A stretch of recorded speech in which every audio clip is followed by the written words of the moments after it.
Hi, I'm Richard. This is going to be a quick explanation video on the operation of our funseeker Sunseeker 2.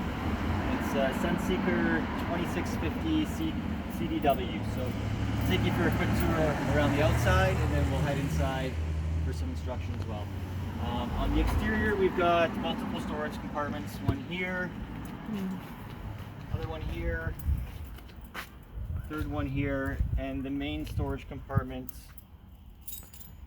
is in the rear. I'll open it and show it to you quickly.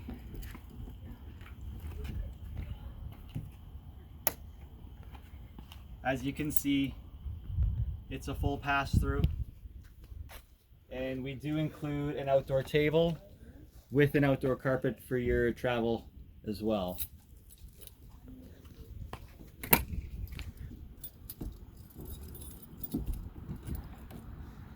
Moving around to the other side, it does have access in the rear as well.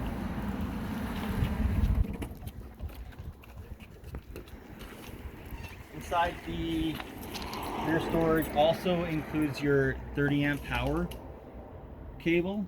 It includes your freshwater hose and an extension cable that will work with 15 amp power, as well as your 30 amp to 15 amp converter, and also some leveling blocks if you need to level the units once you've reached your destination.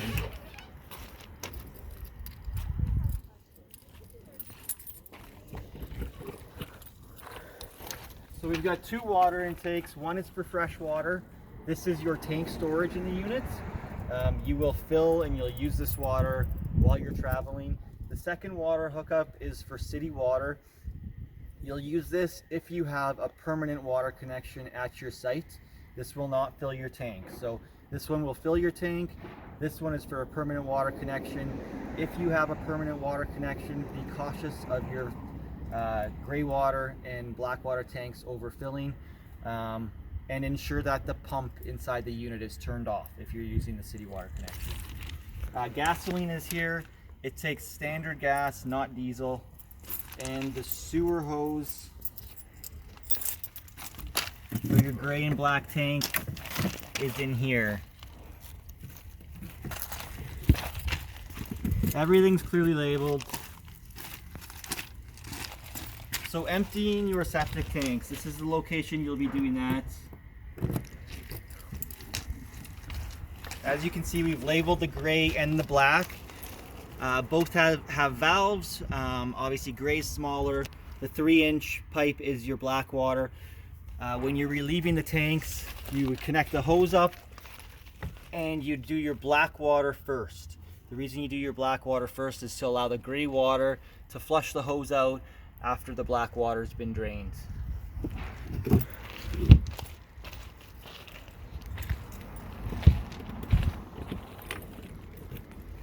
Propane fill is here.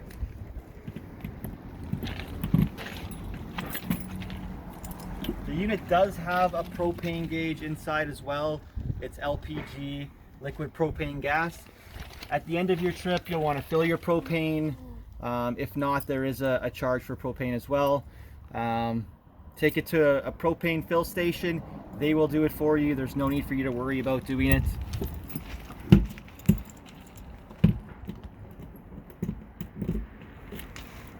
Under this compartment, we've got our 4,000 watt generator. There's no need to access this compartment. There's a switch inside the unit to activate and turn on the generator and turn it off. So avoid entering this compartment unless there's something wrong with the switch inside. And if that's the case, please reach out to me first.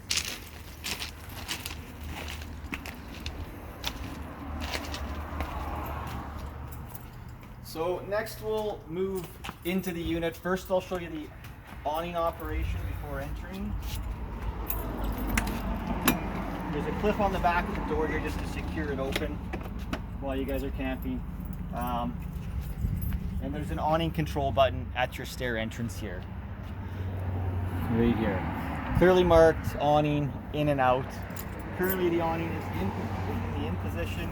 We'll quickly move it to the out position.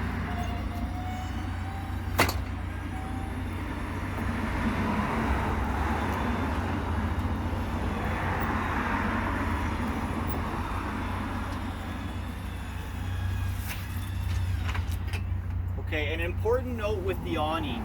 If you are on level ground, which you should be while you're camping, you will need to adjust one of the arms to allow the water to drain from the awning effectively. If not, it can pool and cause damage. So please ensure you lower an arm. I'm going to show you how to do that quickly.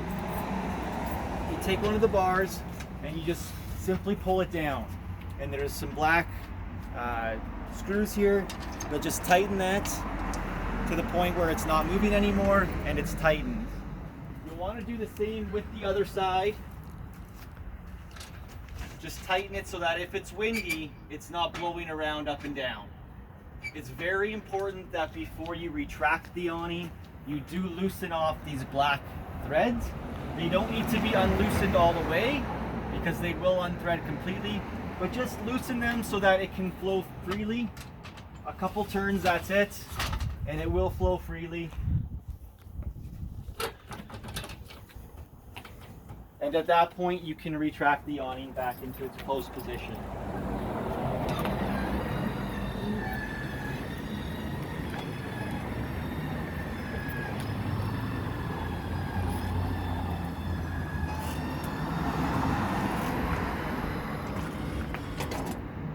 Another quick note on the exterior, when you're setting up your outdoor table, in a lot of cases you'll set it up next to the motorhome. If you are putting it here, just ensure that you realize that these are exhaust vents. This is for the hot water tank and this is for your furnace. So it's very important that if you're setting the table up here, you don't put standing objects in front of the exhaust vent for the hot water tank or the furnace. Just ensure they're free of obstruction. There's also a light switch entering the vehicle for the exterior light as well, and there is a switch on it, just in case it causes some confusion. Entering the vehicle now.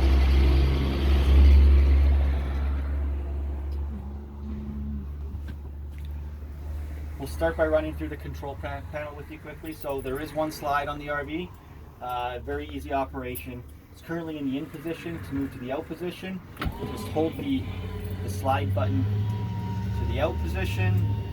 It will retract all the way. And once it's completed retracting, you'll hear a click.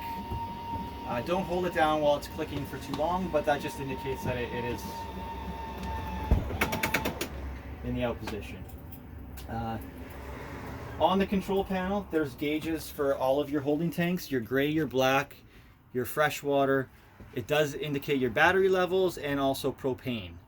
So to identify the levels of the tanks, you would just push the button and it will come on the gauge. Fresh water is full, battery's full, propane's full, and all the holding tanks are empty. Here we have your water heater. So this is your hot water tank. While you're traveling, you want to hold it in the on position the entire time, and that'll maintain your hot water throughout your trip. This is your pump. The pump should be activated while you're using tank water, not city water, and that'll ensure that your water lines are flowing effectively. The Arctic pack is only used in the winter. That provides heat to the septic tanks to ensure they don't freeze. Living room and kitchen lights are here. They can be operated here or they can be operated manually at the light fixture themselves. And then finally on the control panel is your generator start. So to start the generator, first it must be depressed to the prime position or the stop position. So hold it down, the light will turn red. Let the light turn red for about 3 seconds, and then you can move to the start position. And the generator will start. Once the generator starts, it does take approximately 30 seconds or so for the 120 volt power to kick in. It just needs to build up some current first. Once it's kicked in, the first thing you'll notice if you're not plugged in is the microwave will turn on. The lights might get a little bit brighter, and obviously if you're not plugged in, you will need to run the generator to operate the air conditioner as well and the coffee maker. So I just heard a click in, it's on now, but because we're plugged in, not much is going to change inside the unit. So we can turn the generator off simply by moving it to the stop position, and it will shut down. To bring the slide in, very simple again. Hold the button down to the in position. And just as a quick side note, while the vehicle is running, the slide cannot be moved out or moved in. So ensure that the cab engine is turned off when you're trying to operate the slide. It's a safety feature. Next we'll move to the back. I'll show you the fridge operation. There's two positions for the fridge. Obviously, while you're operating the vehicle, you want it in the on position.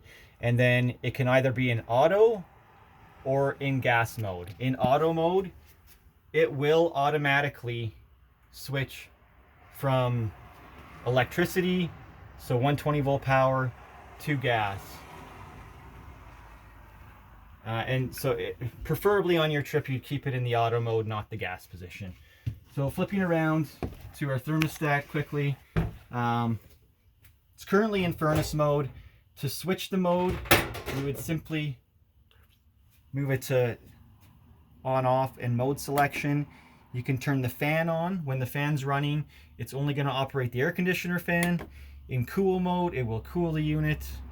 And in the furnace mode, obviously it will heat the unit.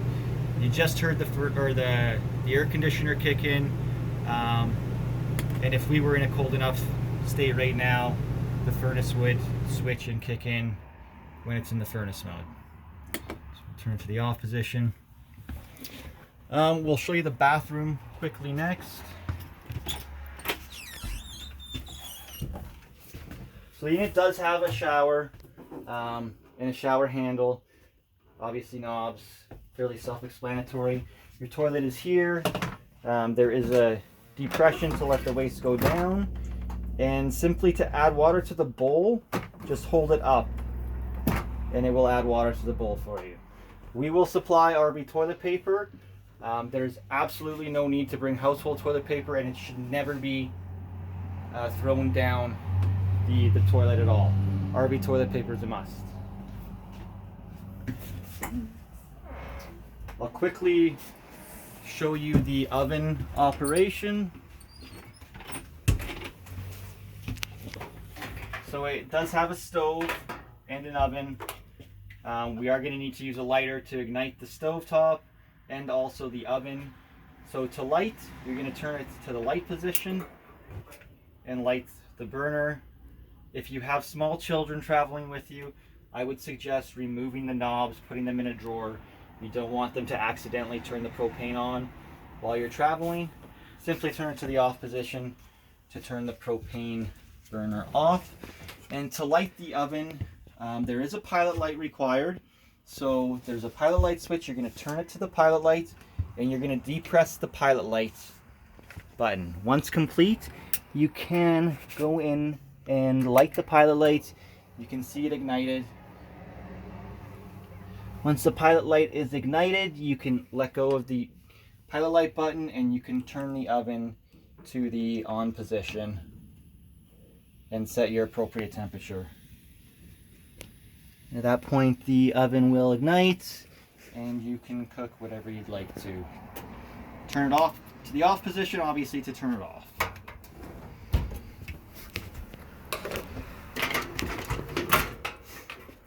The RV does have a 12-volt TV as well, so you can operate the TV while you're driving, and we do have a media player included in the RV that operates off of 120 volts, but we have provided a inverter to convert 12 volts to 120 volts, so you can operate the media player while you're driving. You'll need to move the plug into the outlets in order to do so, though, and then you'll be able to operate the media player while driving with the TV simultaneously. There is a cover also, lastly, for the front windows. While you're parked and stationary, you can take the cover, wrap it around the exterior of the vehicle. It clips into the door frames. Close the doors. It'll add some privacy for your vacation and keep the sun out in the morning when you don't want it. So, not going to go through the driving operation. We'll go through that when you come pick up the unit. If you've got any questions, feel free to reach out and ask. but I hope you use this video while you're traveling and prior to, just to get familiar with the units. So thank you very much.